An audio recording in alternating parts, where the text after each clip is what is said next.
Isa akong OFW sa Saudi Arabia. Akala ko ang pinakamahirap na laban ay ang pangungulila sa pamilya. Hindi ko alam na ang tunay na bangungot ay naghihintay mismo sa loob ng bahay ng amo ko.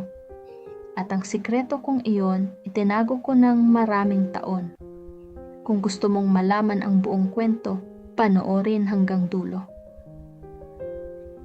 Ako si Tintin, hindi ko tunay na pangalan yon.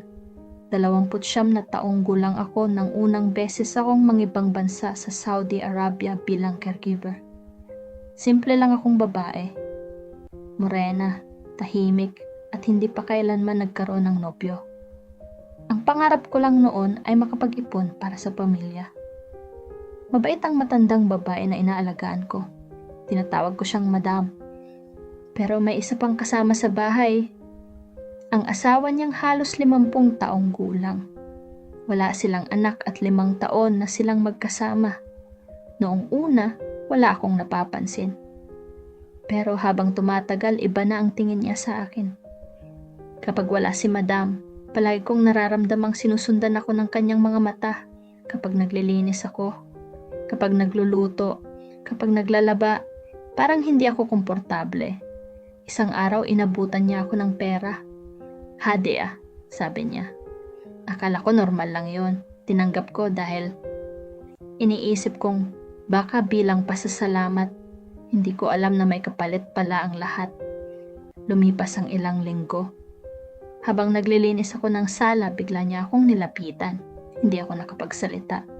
Sa isang iglap, niyakap niya ako, nagulat ako. Agad akong kumawala at tumakbo papunta sa kwarto ng matanda. Mabilis siyang umalis na parang walang nangyari. Kinabukasan, inulit na naman niya. Mas lalo akong natakot. Gusto kong magsumbong kay madam. Pero OFW ako, takot akong mawalan ng trabaho. Takot akong walang maniwala. At higit sa lahat, takot akong mapauwi nang walang naipon. Sinikap kong umiwas. Hindi na ako halos lumalabas ng kwarto kapag alam kong mag-isa lang siya. Hanggang sa dumating ang araw na sinabi ni madam na pupunta siya ng Bahrain ng ilang araw. Naiwan kami sa bahay. Ako, ang matanda kong alaga, at ang asawa niya. Hindi mapakali ang buong gabi. Pakiramdam ko may mangyayaring hindi maganda. Bago ako matulog, mabilis akong naghanda para magpahinga. Pagpasok ko sa aking silid, nanlamig ang buong katawan ko. May tao sa loob. Siya, hindi ko alam kung paano siya nakapasok. Lumapit siya habang ako ay napaatras. Paulit-ulit kong sinabi, "Sir, please, umalis po kayo." Pero tila hindi niya ako naririnig. Sa gabing iyon, may nangyaring lubos na nagpabago sa buhay ko. Pagkatapos ng gabing iyon, hindi ko alam kung paano haharapin ang sarili ko. Tahimik lang akong umiiyak. Kinabukasan, nilagnat ako. Hindi ako halos makatayo dahil sa pananakit ng buong katawan. Napansin iyon ng matanda kong alaga. Paulit-ulit niya akong tinatanong kung ano ang nangyari, pero nanatili akong tahimik.